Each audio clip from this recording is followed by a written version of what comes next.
Hey everyone, welcome back. Ready for another deep dive? Absolutely, always ready to explore something new. Awesome. So today we're tackling something that I think a lot of people dream about, but maybe aren't sure how to actually make it happen. Sounds intriguing. What are we diving into? The FIRE movement. FIRE. Financial independence, retire early. That's a big one. Lots of buzz around that these days. It is, and I gotta admit, some of the stuff we've been reading about for this deep dive is pretty wild. Wild in a good way, I hope. Oh, definitely. I mean, retiring decades ahead of schedule. Who wouldn't want that? I know I wouldn't say no to that. Right. So we've been digging into this guide specifically aimed at young professionals, all about FIRE. And it breaks down some pretty interesting concepts. Like, have you ever heard of the 4% rule? I have, yeah. It's a cornerstone of the FIRE movement. But does it actually work? Like, could you really retire early just by following this rule? That's one of the big questions we'll be exploring today, and there's more. We're also going to look at all the different flavors of FIRE because apparently it's not just a one-size-fits-all kind of thing. Exactly. Lean FIRE, fat FIRE. It's like a whole menu of FIRE options. But before we get into all that, maybe we should start with the basics. Absolutely. A good foundation is key. So for anyone who's maybe just hearing about FIRE for the first time, could you give us a clear definition of what this whole movement is about? Sure. At its core, the FIRE movement is all about achieving financial independence and the option to retire early. It's about gaining control over your finances so that work becomes a choice, not a necessity. That's a powerful concept. But when I hear retire early, I immediately think, okay, but how much money do I need? And how can I possibly save that much? Very valid questions. And that's where the idea of aggressive saving comes in. It's a fundamental principle of FIRE. Aggressive saving. That sounds a little intimidating, to be honest. What exactly does that mean? Are we talking about giving up all the joys in life? Not necessarily. It's about being intentional and strategic with your spending. FIRE is built on three main pillars: saving a large portion of your income, embracing frugality, and making smart investments. Okay, so saving a big chunk of your income. This guide we've been looking at mentions the 25X rule. They say it's a way to figure out how much you actually need to save to reach FIRE. Is that right? That's right. The 25X rule is a great starting point for calculating what's called your FIRE number. It's basically the magic number that represents the total savings you'll need to support yourself without relying on a traditional job. So walk me through this. How does this rule work? It's pretty straightforward. You figure out your annual expenses, all the money you spend in the year, and then you multiply that number by 25. So if I spend, let's say, $40,000 a year. You would multiply that by 25, which would give you a FIRE number of $1 million. Wow, okay. $1 million. That's a big number. But I guess that means I can retire early? Exactly. It's all about having a clear goal in mind. Of course, the 25X rule is a simplified estimate.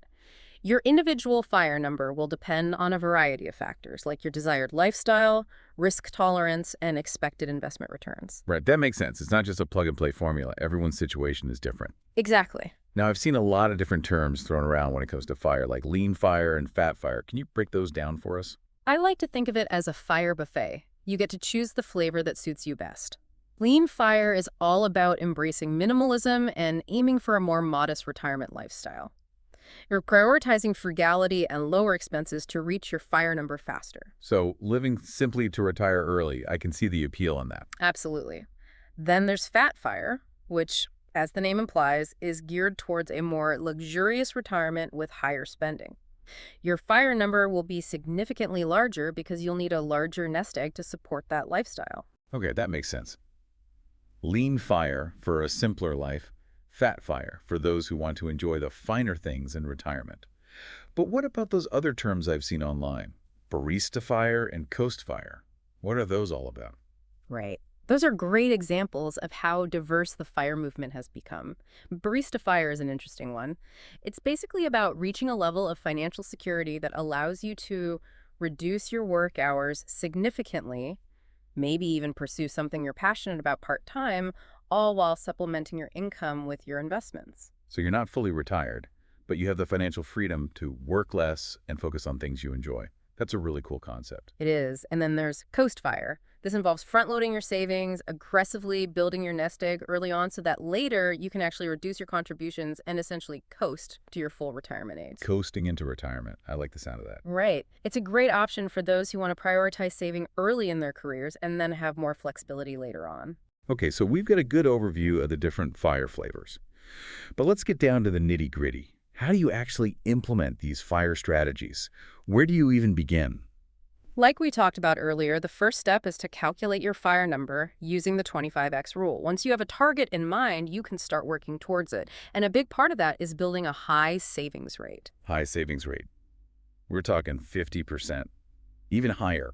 It depends on your individual goals and timeline, but many fire enthusiasts aim to save anywhere from 50% to 75% of their income. Oh, 75%. That's incredible.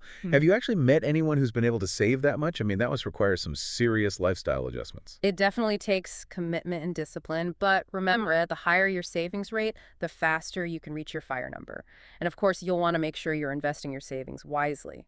That's the third key pillar of fire. Right, investing. That's another huge topic.